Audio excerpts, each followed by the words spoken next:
किती लोक मतदान करणार तिथे? अरे बापरे, चांगलं चांगलं. आणि ज्या लोकांना इकडे पण आहेत बरेच मतदान आहेत, आहे का मतदान? नाही, तो खांद्यावर उभा आहे तो. हा अच्छा, ज्यांना नसतील त्यांनी प्लीज आपल्या घरच्यांना सांगा की घेऊन जाऊन येणाऱ्या 20 तारखेला हाताच्या पंजावर बटन दाबायचं आहे. आपला उमेदवार 1 नंबर, लिस्ट मध्ये नाव 1 नंबर आणि महाराष्ट्रामध्ये लीड पण 1 नंबर लागली पाहिजे. हे लातूर आहे पिल्लू.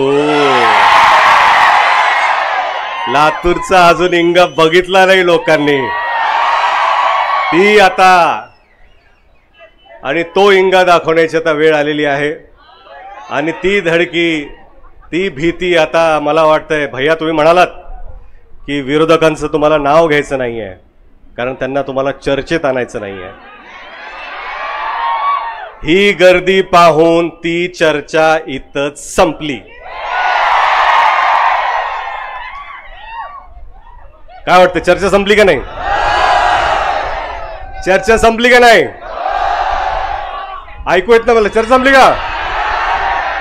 झालं भैया, आता इथंच निकाल लागलेला आहे.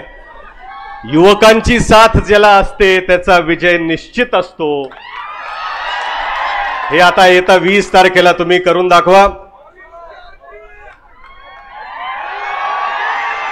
जरा जोरात बोला, ऐकू आलं नाही मला. जरा जोरात बोला, मला ऐकू आलं नाही. जरा जोरात बोला, ऐकू आलं नाही. भैया, तुम्हाला ऐकू आलं का? मला तर ऐकू आलेलं आहे. कसं असतं माहिती आहे का, आपण एक बी जमिनीत पेरतो, एक रोपटं लावतो, ते हळूहळू हळू झाड मोठं होत राहतं. नंतर सावली द्यायला लागतं. 15 वर्षानंतर आता ती वेळ आलेली आहे जेव्हा झाडाला फळं लागणार आहेत. 15 वर्ष प्रामाणिकपणे तुम्ही जी स्वप्न पाहिली आहेत लातूरकर म्हणून, आता त्या झाडाला फळं लागायची वेळ आलेली आहे. एक मला वाटतं की प्रत्येक मोठा नेता इथं येऊन मंचावर हेच त्यांनी सांगितलेलं आहे की अमित भैयाकडून आता भरपूर मोठ्या अपेक्षा आहेत. फक्त लातूरकरांच्या नव्हे तर महाराष्ट्राच्या अपेक्षा आहेत. ते फक्त लातूरचं नेतृत्व करत नाही आहेत, महाराष्ट्राचं नेतृत्व करणार आहेत. अशी लातूरकर म्हणून माझी तर इच्छा आहेच, आपली पण इच्छा असावी. जसं साहेबांनी प्रामाणिकपणे कार्य केलं तसंच भैयाही करत आहेत आणि पुढे करत राहतील. परत एकदा जास्त तुमचा वेळ न घेता मी एवढंच सांगतो,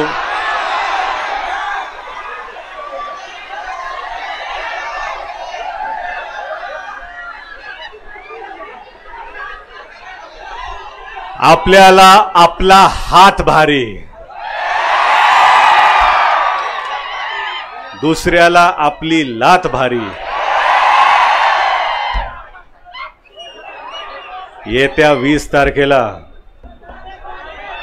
च्या मायलाच आपली लीडच लय भारी.